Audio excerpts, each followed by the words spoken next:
ఎంత ఎప్పుడు వచ్చింది వనామీ మన రాష్ట్రానికి నాకు గుర్తులేదు, కానీ 2 సంవత్సరాలు 3 సంవత్సరాలు అదే కొంతమందికి దీని మీద అనుభవం ఉన్నోడికే తెలిసింది. మేము తెలుసుకొని మళ్ళీ ఇందులో దిగేసరికి మార్కెట్లో మన సంక్షోభంలో పడిపోయింది. ఎక్కువగా సమస్యను ఎదుర్కోవలసిన పరిస్థితి, కానీ ఆనందించే రోజులైతే లేవు ఈ రొయ్యల సాగులో.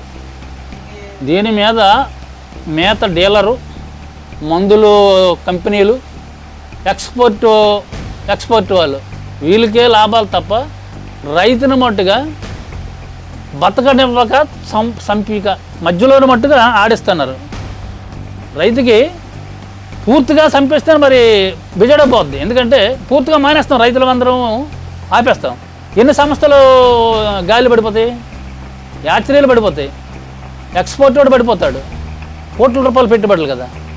అంచేత నేడు చేస్తున్నారు వీళ్ళు, పలాని కౌంట్ పలాని ఇన్ని 100 టన్నులు కొప్పులు బిట్లో ఉందంటే తక్కువని మార్కెట్ ఆ కౌంట్ రేటు తగ్గించేస్తాను.